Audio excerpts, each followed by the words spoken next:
जिल्ह्यासाठी ही योजना असेल आणि ह्या दोन्ही जिल्ह्याच्या विकासाच्या दृष्टिकोनातून पर्यटन, मत्स्य व्यवसाय, कृषी, महिला बचत गट अशा विविध क्षेत्रामध्ये या सिंधुरत्न योजनेच्या माध्यमातून या दोन्ही जिल्ह्याचा विकास करण्याची संधी आदरणीय मुख्यमंत्री आणि दोन्ही उपमुख्यमंत्री यांच्या नेतृत्वात आम्हाला मिळालेली आहे।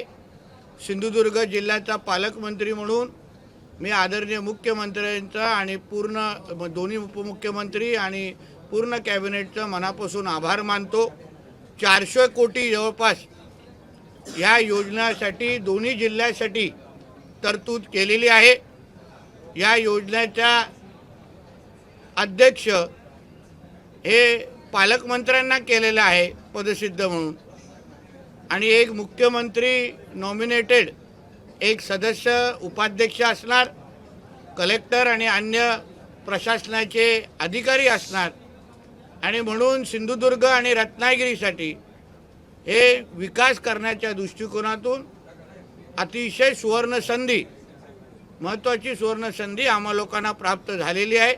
ही योजना पुढचे 3 वर्ष आम्हाला जिल्ह्याच्या विकासाच्या दृष्टिकोनातून आणि जिल्ह्याच्या नागरिकांचं दरडोई उत्पन्न वाढवण्यासाठी आम्हाला त्याचा उपयोग निश्चित पद्धतीने होईल हा विश्वास या निमित्ताने व्यक्त करतो। मागील काही दिवसांपासून कोकणाच्या विकासासाठी अनेक निर्णय जे आहेत ते घेतले जातात। मग आपण जर बघितलं तुम्ही डिपार्टमेंट मत्स्य व्यवसाय कोकणातले मासेमारांसाठी निर्णय घेतला, कुठेतरी कोकण विकासाच्या दिशेने वाटचाल करतोय या सरकारच्या काळात। बघा, सिंधुदुर्ग किंवा कोकण हा विकासाच्या दृष्टिकोनातून अतिशय महत्त्वाचा भाग आहे।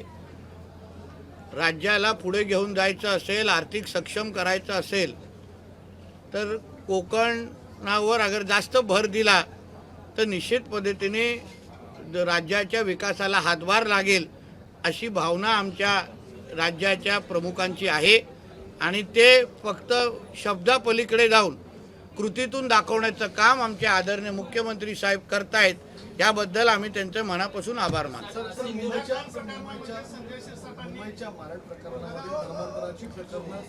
आता ह्याबद्दल ही ब्रीफिंग आहे, खालती जाऊन ती बोलतो। ह्याबद्दल मंत्रिमंडळाच्या संदर्भातली ही ब्रीफिंग आहे। सिंधु रत्न योजना ये सिंधुदुर्ग रत्नागिरी के लिए के डेवलपमेंट के लिए शुरू की गई थी। हमारे आदरणीय मुख्यमंत्री जी ने ये बजट स्पीच में उसका मेंशन किया था। अभी सिंधु रत्न योजना 2.0 उसको कैबिनेट में मान्यता मिल गई है, उसका जिहार तुरंत ही आने वाला है। सिंधुदुर्ग रत्नागिरी के ये दोनों डिस्ट्रिक्ट के लिए, जिलों के लिए ये योजना ये गेम चेंजर योजना रहेगी, ऐसा मेरा विश्वास है। 400 करोड़ ये दोनों जिलों के लिए इस योजना के माध्यम से हमको हमारे लिए रखे गए हैं, उसको हम विकास के लिए इस्तेमाल करेंगे। अंतिम सवाल सर, प्रधानमंत्री की अपील पर आपने इलेक्ट्रिक व्हीकल जो है यूज करना शुरू किया है, क्या कुछ कहेंगे अपने तमाम साथियों से? देखिए, प्रधानमंत्री के अपील पे चलना को स्वीकारना और उसके मार्ग पे चलना ये सिर्फ भारतीय जनता पार्टी के कार्यकर्ताओं का नहीं, वो देश के नागरिकों का वो कर्तव्य है। हमारे प्रधानमंत्री जी हमारे देश के कुटुंब प्रमुख है, फैमिली के प्रमुख है, और उन्होंने जो मार्गदर्शन किया है वो हमारे देश के भविष्य के लिए बहुत महत्वपूर्ण है। इसलिए इसमें कोई भी राजनीति न लाते हुए हर किसी को भारतीय नागरिक के हिसाब से अगर हमारे प्रधानमंत्री के जी के अपील को अगर स्वीकारेगा तो ज़रूर देश को उसका फायदा होगा।